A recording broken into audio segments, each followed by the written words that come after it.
ശബരിമലയിലെ സ്വർണ്ണക്കടത്ത് വിവാദം മറ്റൊരു തലത്തിലേക്ക് എത്തിയിരിക്കുകയാണെന്ന് തോന്നുന്നു. തമിഴ്നാട്ടിലേക്ക് പോകുന്നു, അവിടെ ഡി മണി എന്നൊരാളെ ചോദ്യം ചെയ്യുന്നു. തിരുവനന്തപുരത്ത് ചോദ്യം ചെയ്യലിന് എത്തണമെന്ന് പറയുന്നുണ്ട്. ഇതിനൊപ്പം തന്നെ ഉണ്ണികൃഷ്ണൻ പോറ്റിയോടൊപ്പം ആരൊക്കെ നിന്നിട്ടുണ്ടോ അതുമായി ബന്ധപ്പെട്ടുള്ള ചിത്രങ്ങളും ദൃശ്യങ്ങളും പുറത്തേക്ക് വന്നുകൊണ്ടിരിക്കുന്നു. ഞങ്ങൾക്കാർക്കും ഉണ്ണികൃഷ്ണൻ പോറ്റി അറിയില്ലേ എന്ന് മുൻപ് ഒപ്പം നിന്നവരൊക്കെ ഒരേ സ്വരത്തിൽ പറയുന്നുണ്ട്. ഈ ഒരു വിഷയം എങ്ങോട്ടാണ് പോകുന്നത്? ഇനി ഒന്നാമത്തെ കാര്യം, നമ്മളിത് ഹെലി പൊളിറ്റിക്കലായിട്ട് മാത്രമാണ് കാണുന്നത്. അതാണ് സോണിയാഗാന്ധിയിലേക്കും പിണറായിലേക്കും ഫോക്കസ് പോകുന്നത്. സത്യം ഇത് പൊളിറ്റിക്കലല്ല. ഇത് അങ്ങേയറ്റം കൾച്ചറലായിട്ടുള്ളൊരു കാര്യമാണ്. കൾച്ചറലായ വിശ്വാസം സംബന്ധിച്ചുള്ള മതപരമായൊരു വിഷയമാണ്. ഇതിൽ സംസ്ഥാന ഇപ്പോൾ പലരും ആരോപിക്കുന്ന പോലെ ഈ സ്റ്റേറ്റ് ഗവൺമെൻറ്റിനോ CPM-നോ ഇതിലൊരു പങ്കുമില്ല. ആ പാർട്ടി CPM-ൻ്റെ അനുയായികളായിരുന്ന അല്ലെങ്കിൽ പാർട്ടി ലോക്കൽ നേതാക്കന്മാരായ 2 പേരെ ഉപയോഗിച്ചുകൊണ്ട്, അത് ജൂദാസുമാർ എപ്പോഴും ഉണ്ടാവുമല്ലോ ഒറ്റ കൊടുക്കുന്ന ആളുകൾ, വേറൊരു ടീം കളിച്ചിട്ടുള്ള കളിയാണത്. അതിനവർ വളരെ തന്ത്രപരമായിട്ട് ഈ പാർട്ടിയുടെ ആളുകളെ തന്നെ അവർ ഡ്രോപ്പിൻ ചെയ്തു എന്നുള്ളതാണ്. ഓക്കെ, അങ്ങനെ കാര്യങ്ങൾ അത് ആ എടുത്ത ആളുകളെ നോക്കിയാൽ മതി. ഒന്ന് പത്മകുമാർ ആ മേഖലയിലുള്ള പ്രധാനപ്പെട്ട ഒരു നേതാവാണ്. രണ്ടാമത്തെന്ന് വെച്ചാൽ ഈ പറഞ്ഞ വാസു എന്ന് വെച്ചാൽ അധികാരത്തിൻ്റെ ഇടനാഴികൾ ശക്തമായ സ്വാധീനം ചെലുത്താൻ കഴിവുള്ള മിടുക്കനായ ഒരാളാണ്. മനസ്സിലായില്ലേ? ഒരാൾ നായരും ഒരാൾ ഈഴവനാണെന്ന് ഞാൻ മനസ്സിലാക്കുന്നത്, എൻ്റെ അറിവ് ശരിയാണെങ്കിൽ.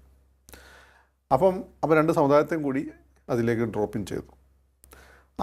ആ രീതിയിൽ ഡ്രോപ്പിൻ ചെയ്തിട്ട് വേറൊരു ടീമാണ് ഇതിൻ്റെ പിന്നിൽ കളിച്ചിട്ടുള്ളത് എന്നാണ് നമ്മൾ മനസ്സിലാക്കേണ്ടത്. ആ ടീം അത് പാൻ ഇന്ത്യ ആണോ അതോ അത് ഗ്ലോബലാണ്? ഒരു സാംസ്കാരിക അധിനിവേശത്തിൻ്റെ ഭാഗം കൂടിയാണ്. സാംസ്കാരിക അധിനിവേശത്തിൻ്റെ ഭാഗം കൂടിയാണ്. ഞാനിത് വെറുതെ പറയുന്നതല്ല. ഞാൻ ഇത്രയും കാലത്ത് ഇങ്ങനെ വെറുതെ കണ്ടുകൊണ്ടിരിക്കുകയായിരുന്നു ഈ വിഷയങ്ങളെല്ലാം. അപ്പോൾ ഇതിൽ പലപ്പോഴും നമ്മൾ പല രീതിയിൽ ആലോചിച്ചിട്ടും ചില ചോദ്യങ്ങൾക്ക് ഉത്തരം കിട്ടുന്നില്ല. കാരണം എൻ്റെ ഒന്നാമത്തെ ചോദ്യം ഇതായിരുന്നു. പലരും പറയുന്നതെന്ന് വെച്ചാൽ ഇത് CPM-ൻ്റെ മോള ഘടകങ്ങൾ അറിഞ്ഞുകൊണ്ടാണ്. സ്വന്തം കാലിൽ മഴയെടുത്തിടുന്ന ഒരു പരിപാടി CPM ചെയ്യും. ഇനി ശബരിമലയിലെ സ്വർണം വിറ്റിട്ട് വേണം CPM-ന് പാർട്ടി പരിപാടി നടത്താൻ. അവർക്ക് ഇഷ്ടം. ഇന്ത്യയിൽ ഏറ്റവും കൂടുതൽ റിച്ച് ആയിട്ടുള്ള രാഷ്ട്രീയ പാർട്ടിയാണ്. രാഷ്ട്രീയ പാർട്ടികളൊന്നാണ്. ടോപ്പ് 5 വരും. കേരളത്തിൽ എനിക്കൊന്ന് ഏറ്റവും റിച്ച് CPM വന്നു തോന്നുന്നു. രണ്ടാമത്തെന്ന് വെച്ചാൽ അവരുടെ അനുയായികൾ നല്ല പങ്കും ഹിന്ദുക്കളാണ്. ഈ ഹിന്ദുക്കളെന്ന് വെച്ചാൽ അത് വിശ്വാസികളായ ഹിന്ദുക്കളാണ്. അതുകൊണ്ടാണ് ശബരിമല വിഷയമായിട്ട് ബന്ധപ്പെട്ടിട്ട് എപ്പോഴും അടി കിട്ടിക്കൊണ്ട് CPM-നാണ് ഏറ്റവും കൂടുതൽ അടി കിട്ടുന്നത്. ശബരിമലയിൽ എപ്പോൾ വിഷയം സംഭവിച്ചാലും അടി കിട്ടുന്നത് CPM-നാണ്, ഭരിക്കുമാണ്. എന്തുകൊണ്ടാണ്?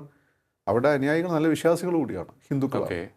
അപ്പോൾ അവരെ അപ്രിഹെൻഡ് ചെയ്യുന്ന രീതിയിലൊരു പരിപാടി CPM ചെയ്യില്ല. CPM എന്തിനു ചെയ്യണം? CPM മതപരമായ ഒരു പാർട്ടി അല്ലല്ലോ, മതവിശ്വാസങ്ങളെ ബഹുമാനിക്കുന്ന ഒരു പാർട്ടിയാണ്. അപ്പോൾ സ്വാഭാവികമായിട്ട് നമ്മളെ ചോദ്യത്തിന് എന്തിന് CPM ആണെന്ന് ചോദിച്ചാൽ ഇല്ല എന്ന് തന്നെ എനിക്ക് ഉത്തരം. അതിൻ്റെ ആവശ്യം അവർക്കില്ല. രണ്ടാമത്തെ കാര്യം, പിന്നെ എന്താണ് അവിടെ സംഭവിച്ചിട്ടുള്ളത്? അതാണ് ഞാൻ പറഞ്ഞത്. ലോക്കലായിട്ടുള്ള 1-2 നേതാക്കന്മാരെ, അവിടെ സ്വാധീനമുള്ള 1-2 നേതാക്കന്മാരെ ഡ്രോപ്പിൻ ചെയ്തിട്ട് അവരെ വിലക്കെടുത്തിട്ട് വേറൊരു ലോബി കളിച്ച അതാണ്. ഏതാണ് ഈ ലോബി? ഇത് ഇൻ്റർനാഷണൽ ലോബിയാണ്.